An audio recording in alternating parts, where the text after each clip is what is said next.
In Unit 9b11, I'm going to review some light safety features. This is stuff that we've covered before, so it is review, but it bears repeating because there's so many dangerous things associated with lights in video production.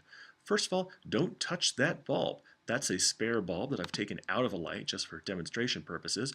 But don't touch it with your finger because your finger has natural oil all over it, and that oil will get on the bulb if you touch it. Even just a tiny bit of an oil will stay on the bulb. The next time the bulb is turned on, the oil will expand as it heats up. Remember, these bulbs get very, very hot.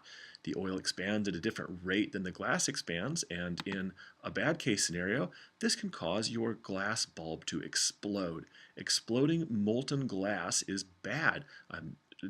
Shouldn't be sarcastic about that. It's extremely dangerous. It can do horrible damage to you and to people on the set, so we do not touch these bulbs with our oily fingers. Instead, use gloves.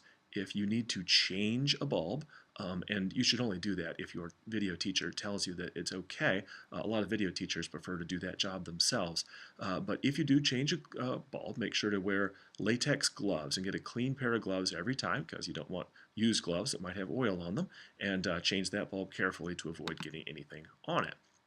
Like I said, these bulbs are hot. Don't go anywhere near them when they're on. This light is off, and I'm holding my finger near it, but the light is very much off. So when it's off and it's cooled down, it's safe, but when that thing is hot, do not go touching it. As a general rule of thumb, if you turn off a light, wait about 60 seconds before moving it. Even if you're not touching the bulb area that's super hot, as the bulb is cooling down, well, if the bulb hasn't finished cooling down and you move it, it can explode on you. So you don't want to go shaking or moving a light while it's still hot because you run that risk of explosion. If you need to move a light that's on, turn it off, wait 60 seconds, check and make sure it's cooled down enough, and then move it.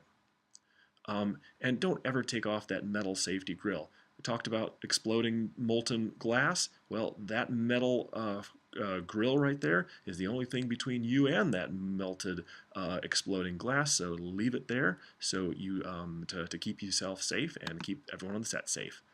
Lights typically have warnings on them.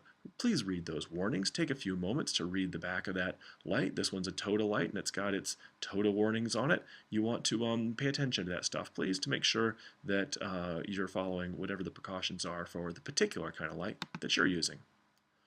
And finally, don't overload electrical circuits. We had the previous lesson where you learned to find the fuse box in the house or a studio where you are and to tell the difference between fuses. For instance, there's a 20 amp fuse and a 30 amp fuse.